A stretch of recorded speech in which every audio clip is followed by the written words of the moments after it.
Muy buenas tardes, bienvenidos a una emisión más de 3 a las 3. Los saluda como todos los martes y jueves su servidor y amigo Juan Álvaro Zaragoza Lomelí para conversar con gente que tiene cosas muy interesantes que decirnos. Esta tarde es un gusto que esté aquí en los micrófonos de Express Metropolitano y Imagen y de Poder Ciudadano Radio, un gran amigo, un viejo amigo, antiguo amigo, hace muchos años.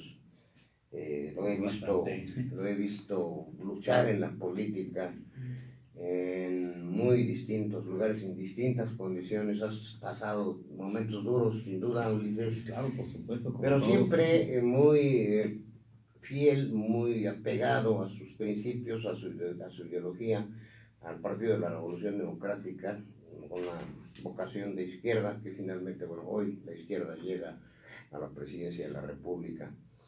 Ulises, yo quisiera, con toda tu experiencia, que me hicieras un análisis antes de eso, déjenme darles una breve semblanza. Yo lo conozco muy bien, pero parte de la audiencia yo creo que no. Él es consejero estatal y nacional del Partido de la Revolución Democrática, ha sido secretario general, presidente, secretario del Comité Nacional y actualmente ocupa la dirección del ICATEC. De eso no vamos a hablar esta tarde, sino estrictamente de cuestiones políticas. Ulises, por favor, tu análisis de estas elecciones en el ámbito federal presidencial y en el ámbito local, por favor. Sin duda una elección muy compleja, con Álvaro, una elección atípica. Yo sostengo que ya desde hace muchos años una elección no es referente de otra. Antes uno se preparaba a una elección tomando algunas bases de cómo había sido la elección inmediata anterior, y en base a eso hacías tus proyecciones y hacías toda una estrategia electoral para poder participar. Hoy en día es muy difícil, muy complicado hacer eso. Ya esta última elección, incluso que se sale de toda proporción, pues nos obliga a una reflexión muy seria, un análisis muy serio de cómo sucedió esta elección y cómo impactó los diferentes partidos políticos. Incluso hay una recomposición geopolítica en el país. Total y absolutamente, ya la geografía como la tenemos entendida ahora en el ámbito político no lo es. Ya no.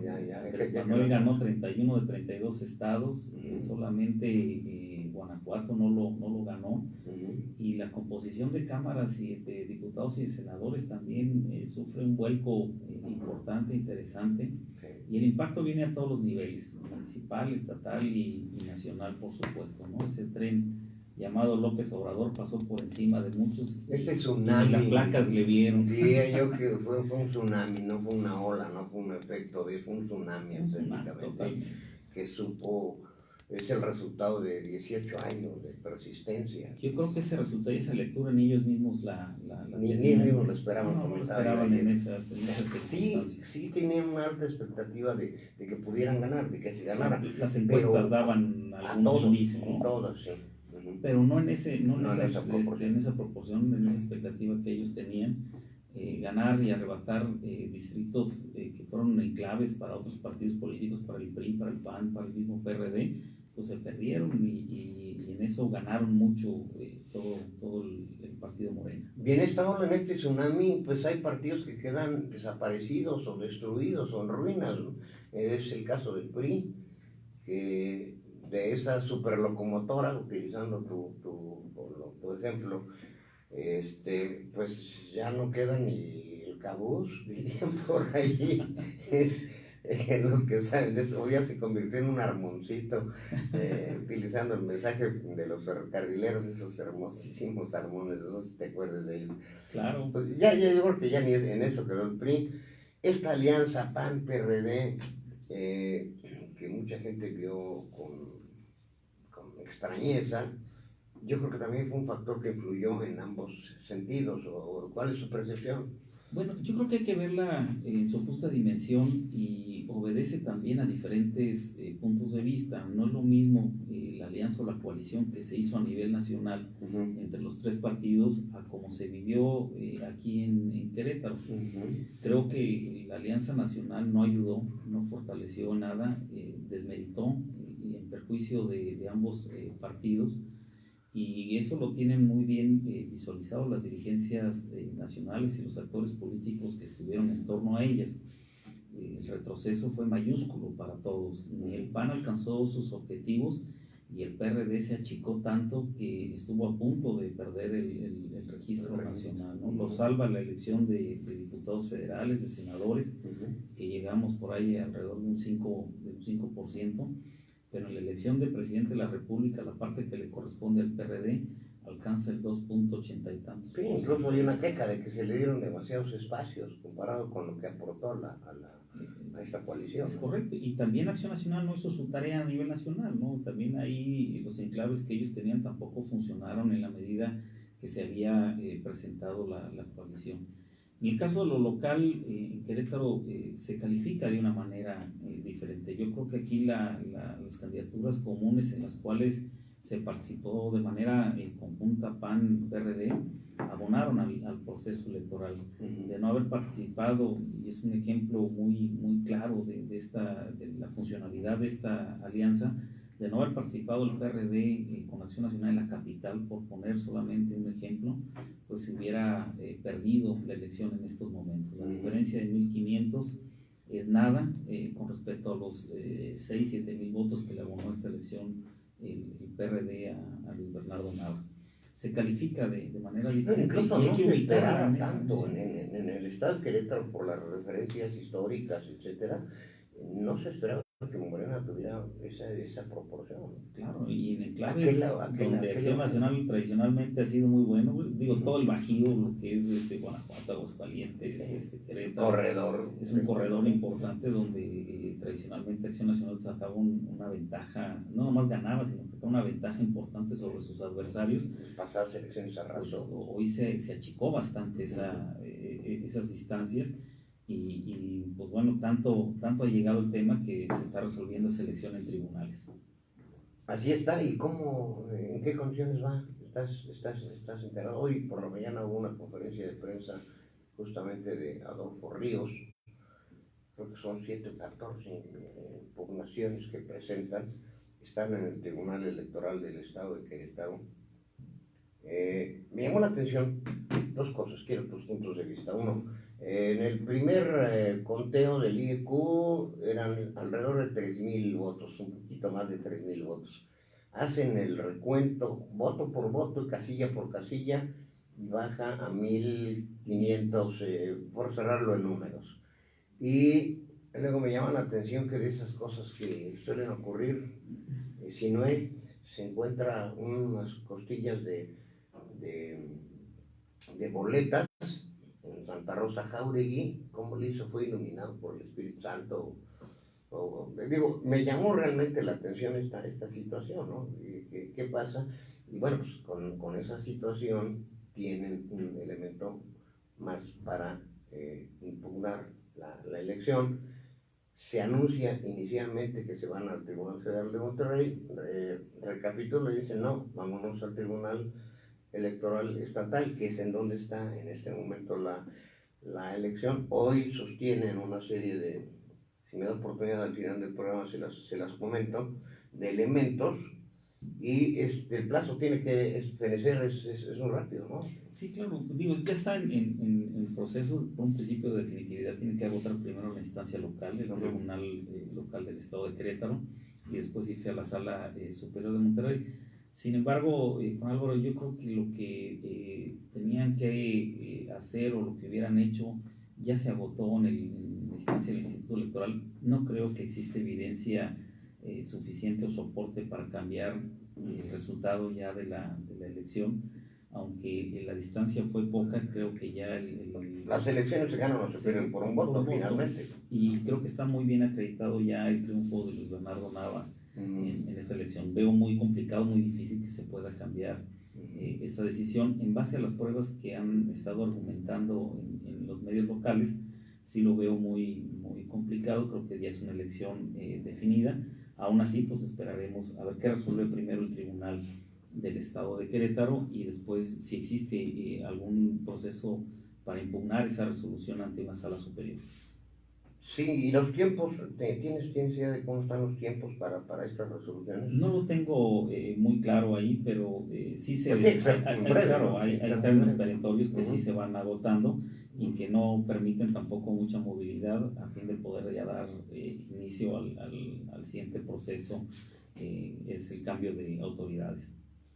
Bueno, vamos a ver este asunto. Ahora, ¿qué pasa después de esta elección?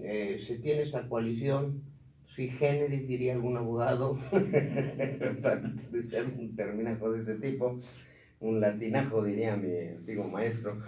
¿Qué pasa después? Desaparece la coalición. ¿En qué condiciones queda el PRD? ¿Qué se lleva en el caso de que se reconfirme el triunfo? Como dices tú, pues no hay elementos, pero bueno, hay que esperar la determinación oficial, formal de las autoridades. En el supuesto de que no cambia nada, ¿qué se lleva el PRD y cómo queda el PRD?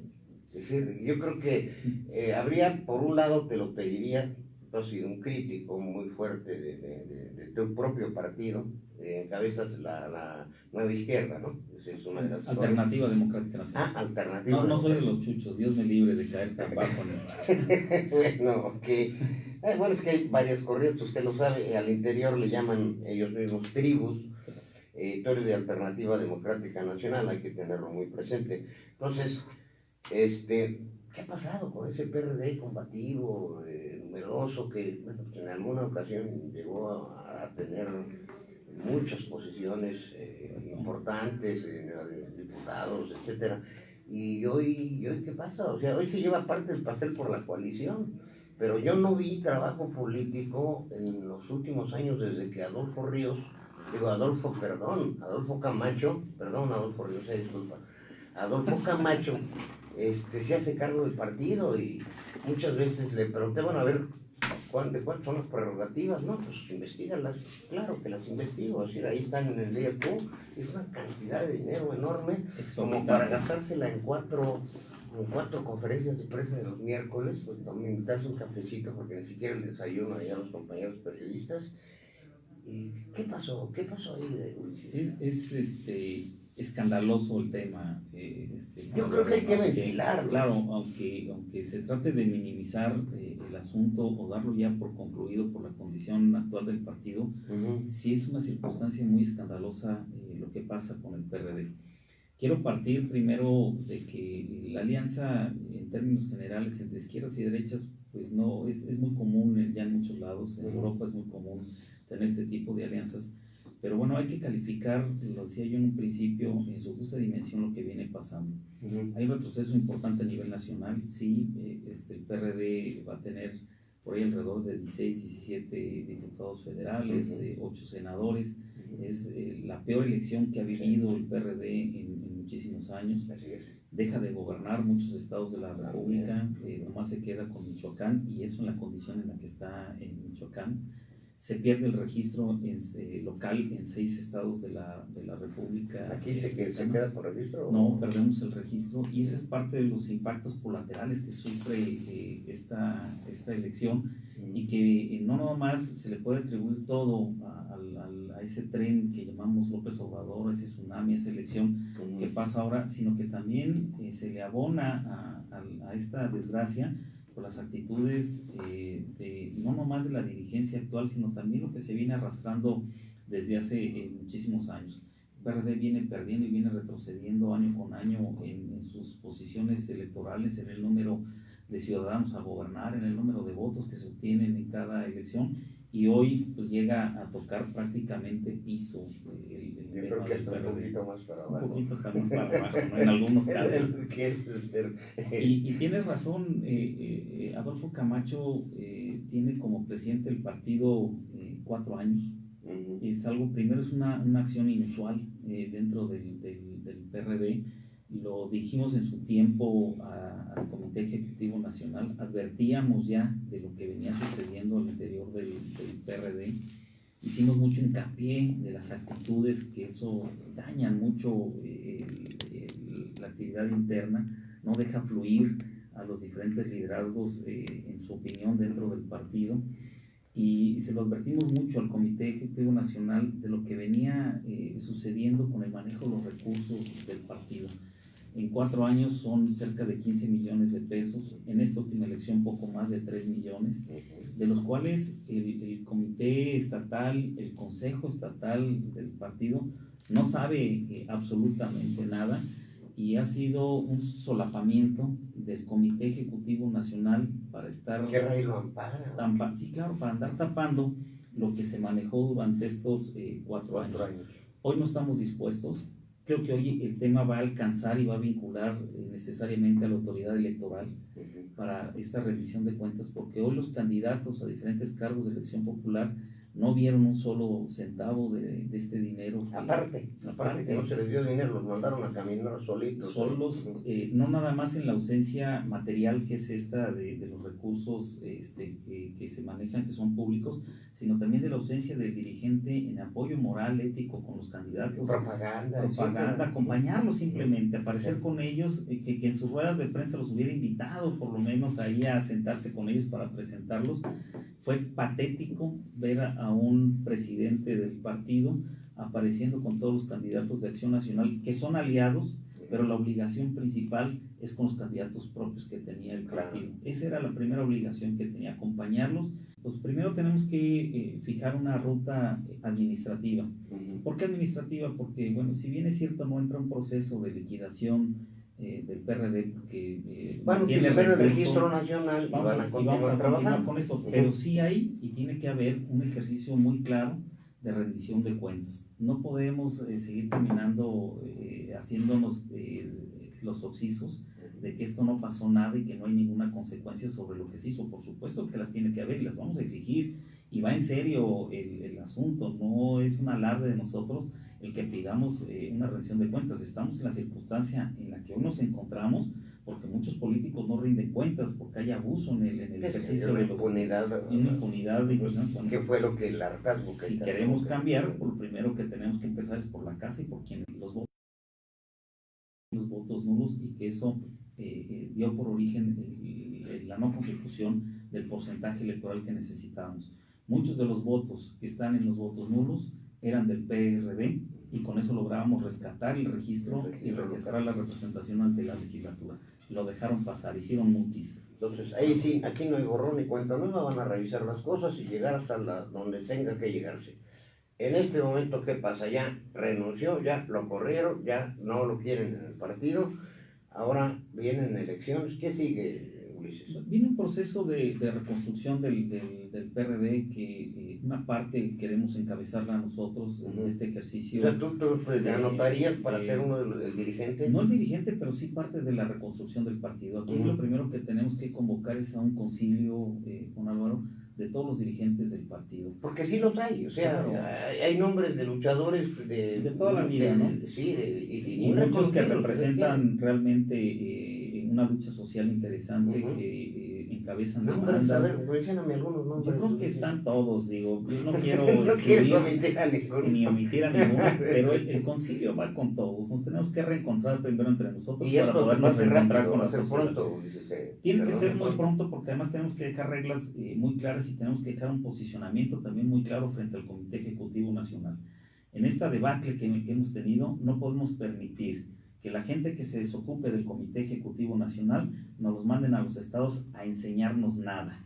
Creo que ya la experiencia que hemos vivido aquí en el estado nos basta y es suficiente para que nosotros reconozcamos en dónde estamos mal, qué errores hemos cometido y dónde podemos abonar para reconstruir al partido, ¿no? Tú has estado en la representación nacional también, has sido integrante de ese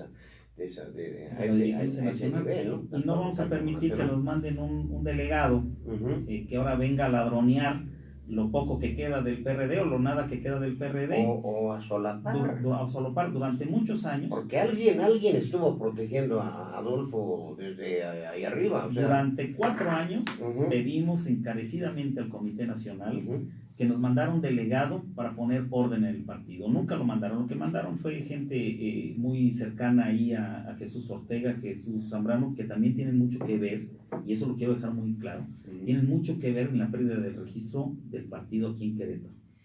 Y no vayan a querer ahora mandarnos un delegado afín, chuchista, de que quieran aquí enseñarnos el Padre Nuestro. Sabemos perfectamente de lo que adolecemos, Creo yo que es responsabilidad de todos los dirigentes del partido encaminar este esfuerzo de reconstrucción, partiendo de una crítica sana, autoconstructiva, que señalemos cuáles han sido los errores sin que tengamos que lastimarnos en lo personal, y que nos tengamos sí, desde el punto de vista político. Claro, es el reencuentro con la militancia y el reencuentro con la sociedad. Hacia eso tiene que venir encaminado el proceso. Y no permitir que alguien del Comité Nacional nos venga a decir cómo hacer las cosas. Yo creo que aquí podemos, hay la capacidad para poderlo realizar, y yo creo que lo que se necesita es nomás la suma de los esfuerzos de todos los compañeros. Tú has sido uno de los críticos precisamente de esta situación, repetidamente denunciaste estas anomalías, manifestaste en contra de estas actitudes de Adolfo Camacho. A lo mejor la gente no nos entiende esta parte de los cadeneros y lo demás. Adolfo Camacho en lo particular tiene o es socio de alguna serie de antros, bueno, vamos a llamarle restaurantes, y pues esa parte ahí que el personal que haya utilizado, pues eso explica porque el comité ejecutivo estatal estuvo lleno de sus empleados, de sus cuates que trabajan ahí. Les pagaba el partido y trabajaban pero allá, sin pues, ninguna representación social, sin ninguna representación política, sin ningún conocimiento del partido, sin ningún liderazgo, por supuesto, y eso ya es pedir mucho, con Álvaro. Bueno, ni siquiera con materia gris para poderle abonar a esto, ¿no? La verdad es de que fue patético, lamentable la forma en que llevaron al partido. A ti te debe doler mucho, como mucha gente, ¿no? Como a muchos, y hubo mucha gente que también tiene un grado de responsabilidad en todo esto. Parto primero del Comité Ejecutivo Nacional, Jesús Ortega animando a Adolfo Camacho para seguir confrontando con nosotros por el tema de las corrientes con la Alternativa Democrática Nacional. Y en el último tramo de esta elección, a partir del domingo 1 de julio por la noche, se le estuvo hablando todos los días a Jesús Zambrano para hacer conciencia en su persona de que era necesario cambiar el representante del partido ante el Instituto Electoral del Estado de Querétaro, para que la contabilidad o el recuento de los votos que iba a hacer a partir del miércoles el mismo instituto lo hiciera otra persona. No lo pedimos, Juan Álvaro, lo suplicamos a Jesús Zambrano. Sabíamos de cuál era el motivo por el cual quería estar Adolfo Camacho ahí, que era terminar de enterrar al PRD, ponerle la cereza en el pastel y poderlo crucificar a sus amplias y a sus anchas. Se lo pedimos encarecidamente a Jesús Zambrano. ¿Hay una responsabilidad por parte de ellos? Por supuesto que sí, muy clara y muy evidente. Qué bueno, me da mucho gusto que Jesús Zambrano no llegue al Senado de la República, porque es tener otro espacio que les permite otros 6 años seguir haciendo lo que quieran con el PRD. Bien, está en esas condiciones. Todo esto, bueno, viene también la desaparición del PES, el Partido Encuentro Social a nivel nacional y obviamente local, que quién sabe cómo que... Pero a nivel nacional el PES y Nueva Alianza desaparecen. El PRD... maltrecho y lo que quieras, tratará de reconstruirse, pero entonces sí el país se está encaminando ya a un bipartidismo, a un tripartidismo. Ulises, lo avisoras de esa manera, o seguiremos fragmentados y saldrán otros partidos de ocasión, o lo que sea. Esa parte tú como politólogo, como militante, ¿qué avisoras? No es un debate nuevo. Lo hemos vivido ya en diferentes etapas, cuando incluso se hablaba de que el tripartidismo era PAN, PRI y PRD. Hoy surge un actor nuevo, Morena, y hace un reacomodo general de toda la... Simbra toda la estructura que conocemos. Pero no desaparece, ¿no? ¿Cuántos años no ha vivido el Partido Verde Ecologista? Que el Verde Ecologista, por eso... De la familia. Han subsistido. Hoy le toca a otras estructuras como el PANAL, que también sabemos el origen de ese partido. Con la maestra del Bester y las condiciones en las cuales surge, quién le ayuda incluso para constituir al PANAL. Bueno, pues todo esto ha pasado por diferentes etapas, diferentes movimientos, y no creo yo que esto se vaya a convertir en ese tripartidismo o bipartidismo. ¿no? Seguiremos con claro, tienen que existir. Toda la izquierda o la izquierda en general no nomás es Morena, está el PRD, está la socialdemocracia, que es representada en Movimiento Ciudadano, están más enfocados hacia la socialdemocracia. Entonces, no todo lo aglutina la Morena, y siempre tiene que haber opciones para el ciudadano, ¿no? Hoy las minorías, como siempre, como lo fue en algún momento Morena, hoy las minorías también tienen su base de representación. Y tienen que estar representadas, porque ese también ha sido un viejo debate, que son demasiados diputados, que son demasiados plurinominales, etcétera. Pero yo pues, sí creo que en una democracia tan difícil, en este proceso que hemos estado viviendo en el país, con muchos tropiezos, desde la dicta blanda de la que hablaba nuestro queridísimo escritor, hasta las actuales condiciones en las que afortunadamente no pasó nada. Claro. Mi mayor temor, déjame, y aquí lo expliqué, no era el día de la elección, era el día después. Claro, el día después de mañana. El día después de la elección, dependiendo de los resultados, con este margen tan amplio, pues ya no hubo problema. La situación estaba en que hubiera un margen muy cerrado, o que por la operación del sistema, por lo que quieras, porque si hubiera hecho realidad realmente prácticamente imposible el voto útil, o el aprovechar los indecisos, ya las proyecciones de los 30 millones de votos hablan muy claro. Eran totalmente irreversibles. Entonces este país afortunadamente se mantiene en calma, estable. Y pues la siguiente pregunta, como lo comenté yo en la columna más reciente de Enfoque, Andrés Manuel ya hizo historia con algo que muchos no creían o no veían esta proporción. Ya hizo historia en su tercer intento, que en realidad fue el cuarto intento en el país, porque Cuauhtémoc también estuvo muy cerca de esta situación de que tuviéramos un gobierno de izquierda, por llamarlo en lo tradicional, ¿no? Así hay mucha gente que así lo considera, muchos analistas que así lo ven. Ahora, ¿cómo se va a decir? Ya hizo historia, pero ahora ¿cómo la va a escribir? Desde tu perspectiva, ¿cómo la ves? Por eso precisamente parto primero de que de las minorías son importantes. No se puede constituir Morena en el nuevo PRI, donde ganaban todas carro completo. Un absolutismo total de los años 80. Un presidente no acotado porque tiene mayoría en el Congreso. Claro, siempre va a ser necesario las voces de conciencia que puedan hacer pesos y contrapesos dentro de los órganos legislativos, y que ayuden a frenar la actividad del gobierno cuando ésta vaya a ser un abuso en sus atribuciones. Creo que la historia se empieza a escribir diferente, hay novedades con las que nos encontramos, el achicar del aparato burocrático, que también era una de las percepciones del ciudadano, que había mucha burocracia en el país. Bueno, pues ahora se va a ir reduciendo. Van fuera de la administración, van a ir fuera de la administración más de 8,000 servidores públicos, van a desaparecer delegaciones federales. Yo creo que van a ubicar a muchos aviadores también por ahí. Todo eso tiene la oportunidad, Andrés Manuel, de demostrar lo que él estaba criticando por muchos años, lo que fue la base incluso de su campaña política, que todos esos actos de corrupción se fueran eliminando, que no fuera la percepción ciudadana de que el burócrata abusa de su posición, de su autoridad. El tema de los salarios, acabamos de ver el último escándalo de la Cámara de Diputados, lo que gastan en café, en galletas, en engrapadoras, son gastos millonarios que son injustificables totalmente. Vamos a ver si realmente las fracciones parlamentarias de Morena se ajustan a la dimensión que trae conceptualizada Andrés Manuel López Obrador, se bajan ese tipo de gastos superfluos que se tienen, todas esas anexidades que tienen al salario, que le llaman dieta. Que son muy superiores al salario. Al salario que realmente los gastos, seguros de gastos médicos mayores, pago de casetas, de aviones, de asesores, todo eso tiene que sufrir un cambio. No nomás el tema del salario, porque efectivamente existe una trampa ahí, le llaman salario y dieta. Ojalá que así suceda. Bueno, pues vamos a ver si es la oportunidad. Esa parte yo la veo factible.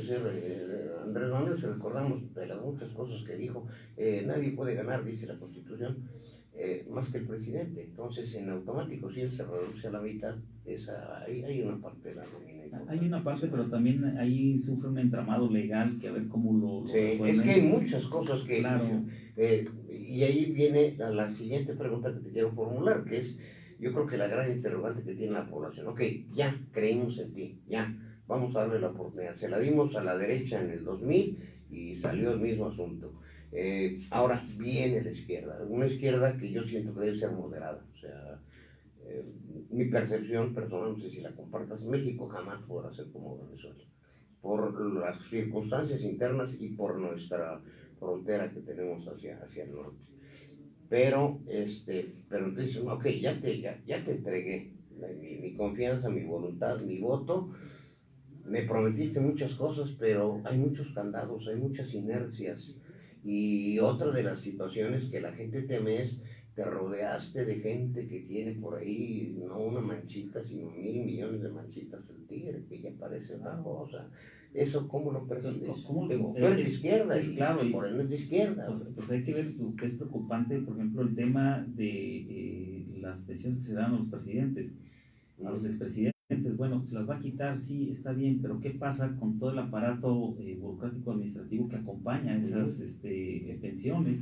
Los expresidentes de la República no más tienen un salario, tienen un staff de trabajadores del Estado Mayor Presidencial que también los cuida. El Estado Mayor Presidencial y todo te va con el ejército. Que se les quite todo ese tipo de privilegios. Es un ejército dentro de otro ejército. ¿No? Y los privilegios que tienen los expresidentes también van en ese sentido. También tienen gente del Estado Mayor que los cuida, gente del ejército que los cuida.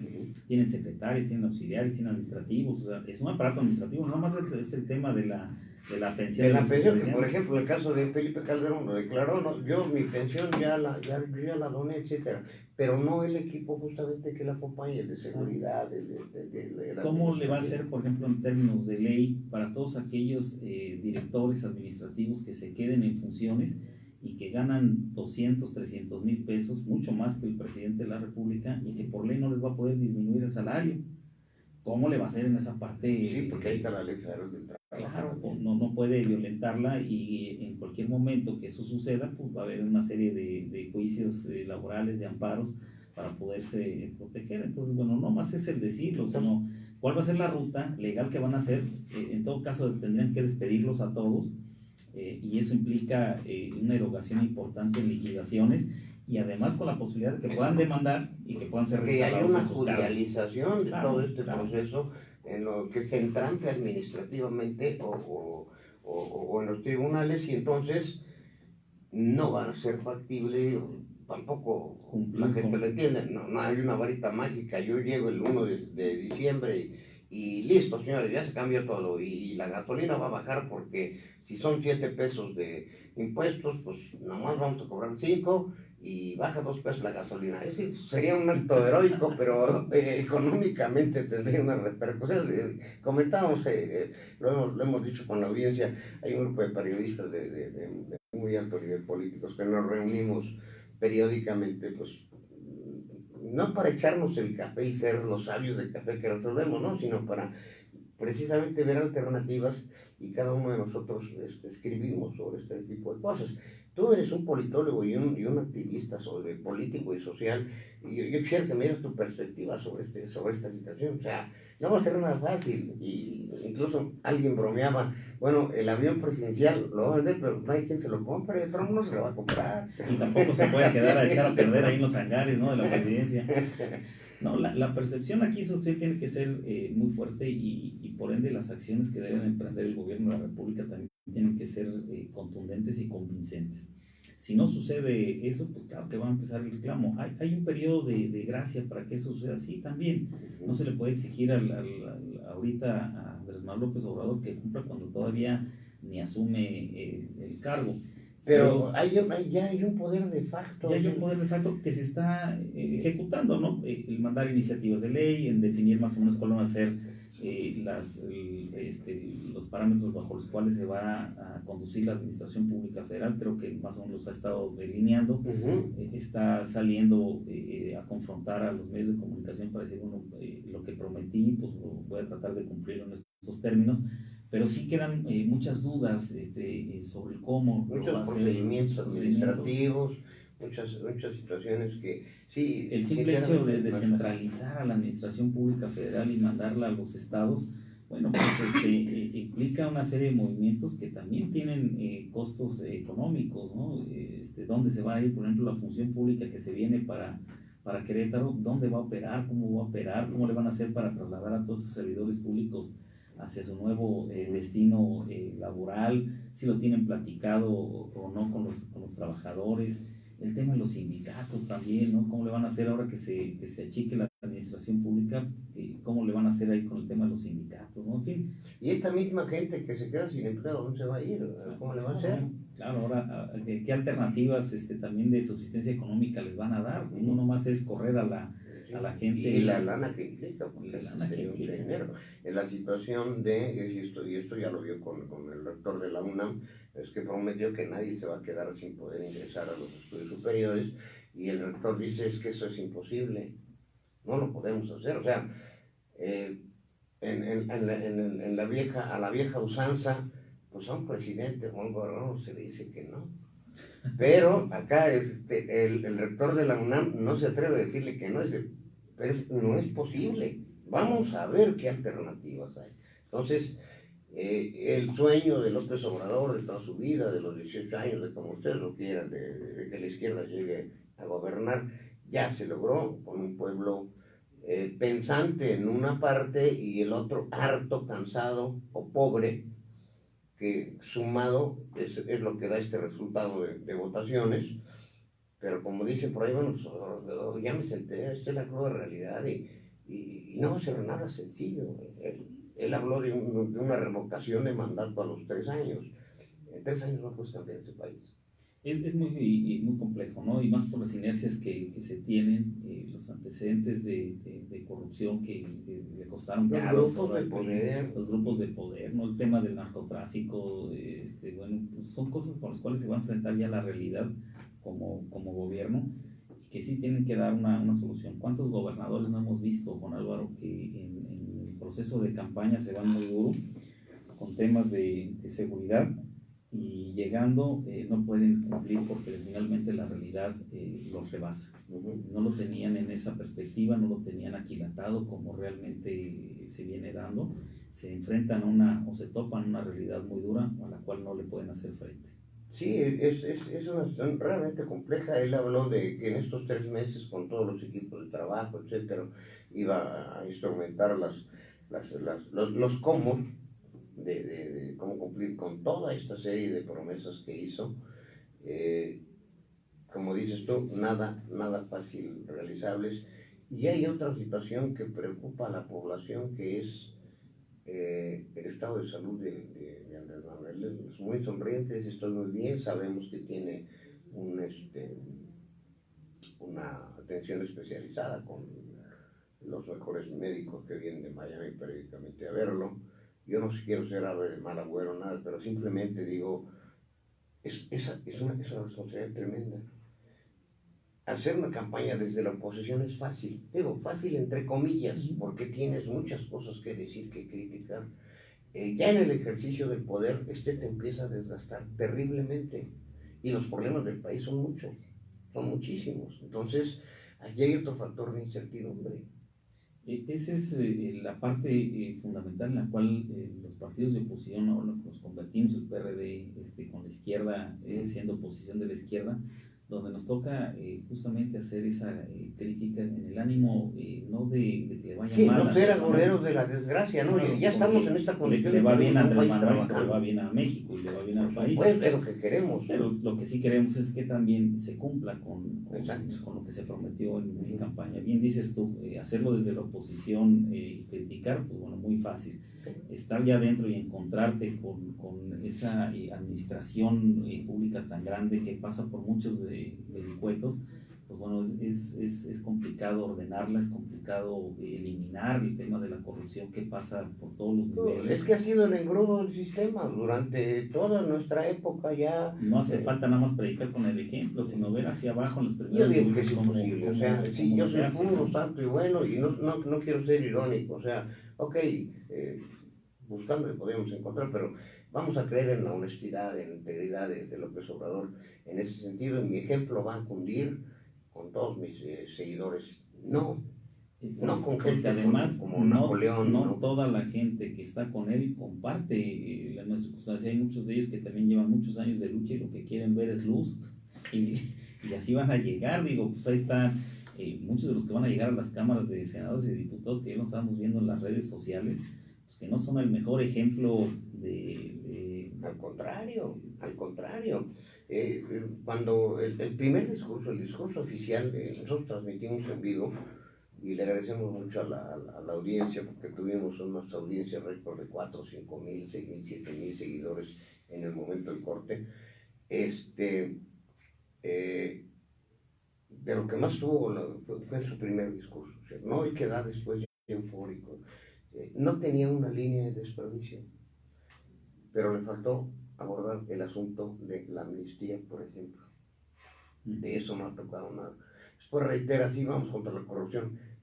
Digo, tiene que deshacer un enjambre ahí de intereses y de situaciones de poder, de la delincuencia organizada. Bueno, será interesante ver a Olga Sánchez a ver cómo presenta esa iniciativa de ley para legalizar el consumo de la marihuana.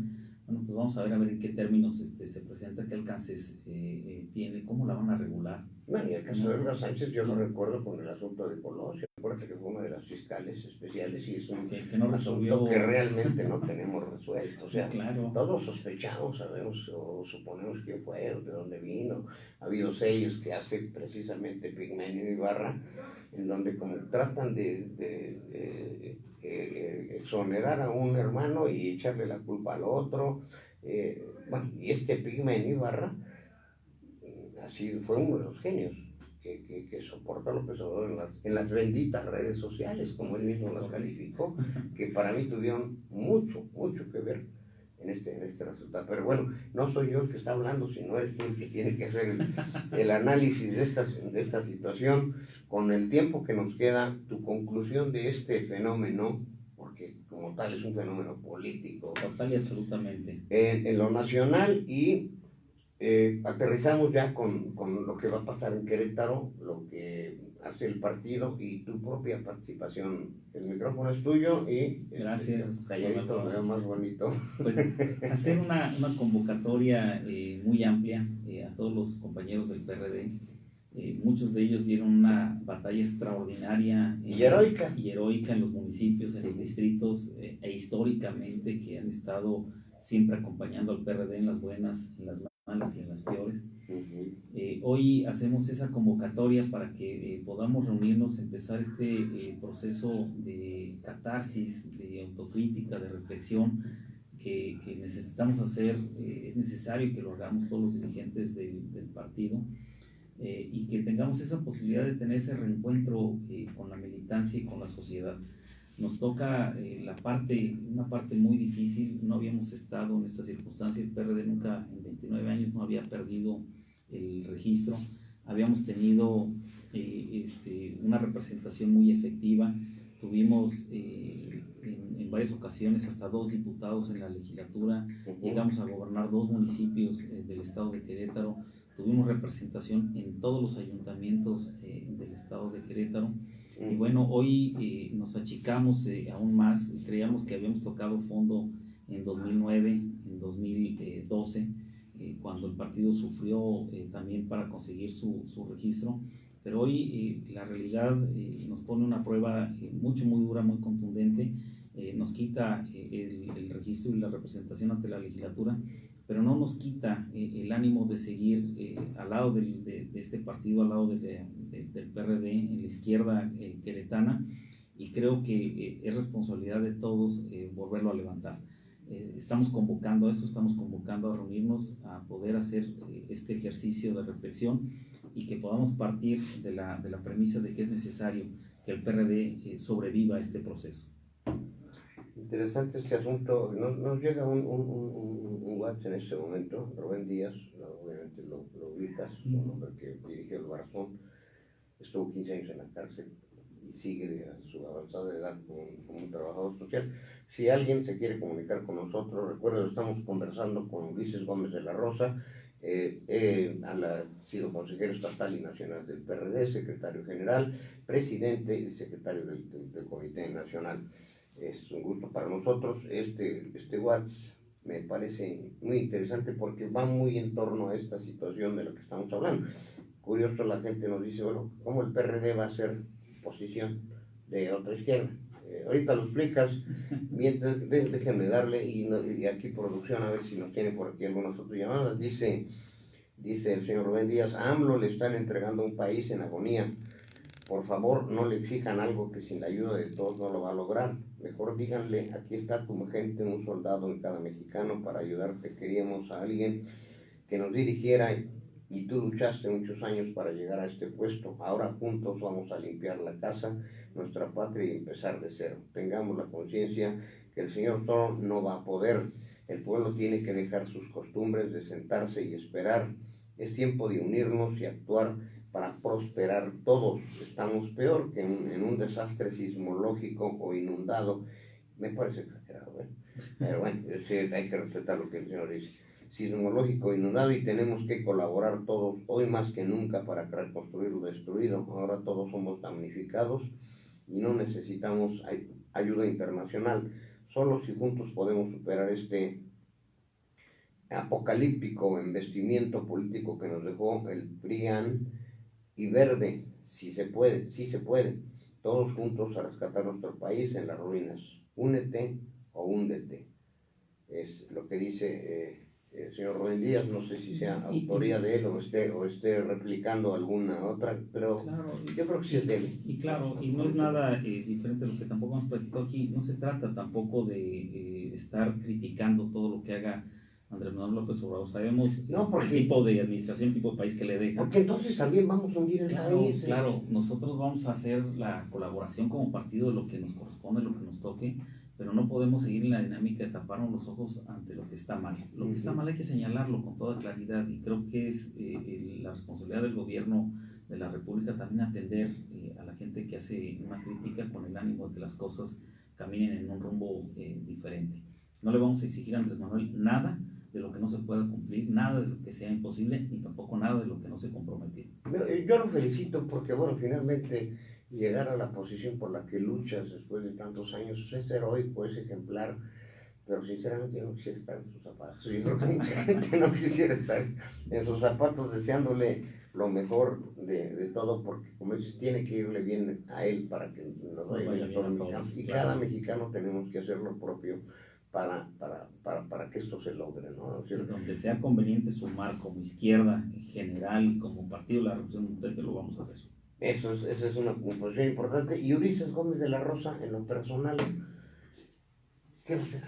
Bueno, ya dices, vas a participar en este concilio, le llamaste concilio, para la reconstrucción, para la revisión, etcétera. Tiempos si los hay, gente si la hay. Y en lo personal, bueno, pues tienes la responsabilidad de tener un puesto público. Esto no te interfiere en las cosas. ¿Qué podemos esperar? O sea, un PRD que va a estar trabajando obviamente estos 3 años para la siguiente elección, porque cobijados con el registro nacional que... Y por lo mismo toca trabajar tiempos extras. Por supuesto que voy a seguir cumpliendo con mi responsabilidad ahí en el Instituto de Capacitación para el Trabajo del Estado de Querétaro, que además es una actividad hermosísima la que tenemos ahí, pero esto obliga que a deshoras y en fines de semana estemos trabajando muy duro, recorriendo municipios, recorriendo comunidades, acercándonos a lo más lejano, a donde tenemos la base militante, para platicar con los compañeros y seguir con esta gran labor de reconstruir el PRD. Chutarse 16, 18 horas. Lo que sea necesario y durante el tiempo que sea necesario para presentar un buen partido del 2021. Me indica aquí Lupita de Controles que se nos terminó el tiempo. Otro día venimos a platicar de las cosas tan amables y tan importantes que se hacen en el ICATEC. Por lo pronto, Ulises Gómez de la Rosa, te agradezco muchísimo que hayas aceptado esta invitación. Seguimos platicando y creo que fue muy ilustrativa este programa. Muchas gracias, Juan Eduardo. Al contrario, y a usted, si está comiendo, ya sabe, provecho.